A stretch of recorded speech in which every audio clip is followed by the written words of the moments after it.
জীবনকে তুচ্ছ করে মানুষ একটু সময় বাঁচানোর জন্য চালক এবং যাত্রী মাঝ রাস্তায় বাস থামাচ্ছে এবং যাত্রীরা এখান থেকে অহরহ নামছে।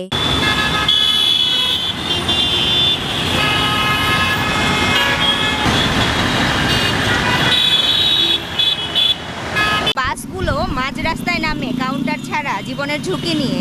তো বাসরাও থামে, যাত্রীরাও নামে। এই জিনিসটা, এই সিস্টেমটা কি পরিবর্তন হওয়া উচিত বলে আপনি মনে করেন না? জি, অবশ্যই উচিত, কিন্তু আমাদেরও তো আপু কিছু করার নাই, কারণ আমাদেরকে তো আমাদের স্টপেজে নামতেই হবে গন্তব্যস্থলে পৌঁছানোর জন্য। এখন সব সময় তো সব জায়গায় দেখি এইভাবেই বাস মাঝে রাস্তায় নামায় দেয়। এই সিস্টেমটা আসলে পরিবর্তন হওয়া দরকার, যাত্রী এবং অবশ্যই হওয়া দরকার। যেটা যারা সরকার আছে, যারা কর্তৃপক্ষ আছে, তাদের উচিত এই সিস্টেমের পরিবর্তন অবশ্যই করা, যাতে যাত্রীদের ওঠা নামার সুবিধার্থে বিভিন্ন যাত্রী কাউন্টার করে দেওয়া বা এরকম স্টপেজ করে দেওয়া, যেখানে নির্দিষ্ট স্টপেজে যাত্রী থামবে। আমরা এখন দাঁড়িয়ে আছি টিকিট কাউন্টারের মেন কাউন্টারে। এখানে ভুইয়া পরিবহন, গাজীপুর পরিবহন, এয়ারপোর্ট পরিবহন নামে বেশ কিছু টিকিট কাউন্টার রয়েছে। এই টিকিট কাউন্টারগুলোতে বাস থামার কথা, কিন্তু মানুষ জীবনের ঝুঁকি নিয়ে যাত্রী এবং চালক উভয়েই মাঝ রাস্তায় দাঁড়ায় এবং তারা সেখানে নামা ওঠা করে। এই জিনিসটা আমাদের জন্য যে কতটা বিপদ নিয়ে আসছে সে বিষয়ে আমরা কথা বলবো টিকিট কাউন্টারে অবস্থানরত একজন কর্মকর্তার সাথে।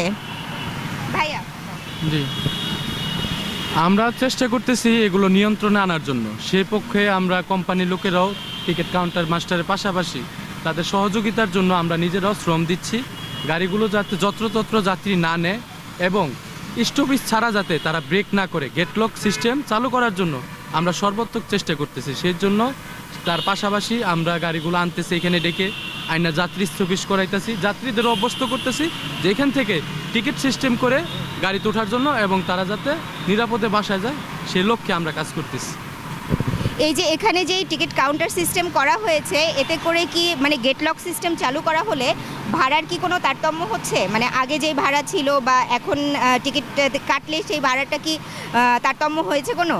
না, আমরা ভাড়াটা মিটার হিসাব করে, রাস্তার দূরত্ব হিসাব করে কিন্তু আমরা সেই ডিভাইসে করে যাতে যাত্রীদের টাকাটা সবারই তো আমানত যাতে সেফ থাকে সেই হিসেব করে আমরা রাখছি।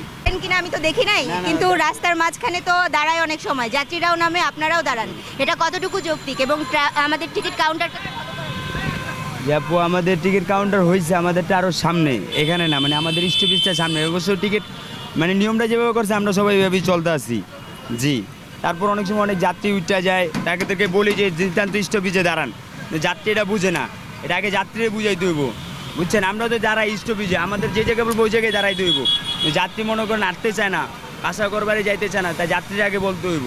ঢাকা শহরের অভ্যন্তরে বিভিন্ন রুটে কতগুলো বাস কাউন্টার করা হয়েছে এবং এই টিকিট কাউন্টারগুলোতে নির্দিষ্ট স্থানে বাস থামবে এবং সেখান থেকে যাত্রীরা টিকিট কেটে বাসে উঠবে এবং বাসের গেটলক সিস্টেম চালু করার ফলে বাসে অতিরিক্ত গাদাগাদি করে মানুষ উঠবে না এবং অতিরিক্ত ট্রাফিক এবং যানজট নিরসনেও সাহায্য হবে।